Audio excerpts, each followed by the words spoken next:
40 வயதிற்கு மேற்பட்டவங்களுக்கு நிச்சயமாக இந்த உடல் பருமன்றது ஒரு மிகப்பெரிய தீராத பிரச்சனையாக இருக்கும். காரணம் என்ன அப்படின்னு பார்த்தீங்கன்னா, உங்களுக்கு இந்த மாதவிடாய் நிற்கக்கூடிய காலமாக இருக்கும். அந்த மாதிரி அந்த ஹார்மோன் இம்பேலன்ஸ் ஏற்படக்கூடிய ஒரு தருணத்தில் அவங்களுக்கு அதனுடைய சூழல் காரணமாக உடல் பருமன் ஏற்படுவதற்கான வாய்ப்பு இருக்கும். இதற்கு காரணம் என்னென்னா, ஈஸ்ட்ரஜன் ப்ரொஜெஸ்டரான் சொல்லக்கூடிய இந்த சுரப்பிகள் சுரக்கக்கூடிய தன்மை கொஞ்சம் கொஞ்சமாக குறைஞ்சு வரதுனால தான் உடல் பருமன் அப்படின்றது அதிகமாகுது.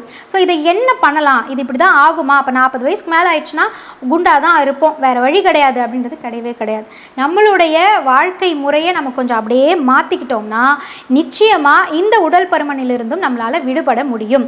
உங்கள் உடம்பு எப்படி என்ன உணவை நீங்கள் உள்ளே கொடுத்தாலும் கிரைண்டர் மாதிரி அரைச்சி செரித்து கீழே தள்ளிடுதோ, அதே மாதிரி 40 வயதிற்கு மேலும் உங்களுடைய உடல் உழைக்க தயாராக இருக்கும். ஆனால் அதற்கு நீங்கள் கொடுக்கக்கூடிய உணவு முறைகளில் கொஞ்சம் மாற்றத்தை ஏற்படுத்தினீங்கன்னா உடல் பருமனை குறைப்பதற்கான ஒரு வழியை ஏற்படுத்தி கொடுக்கும்.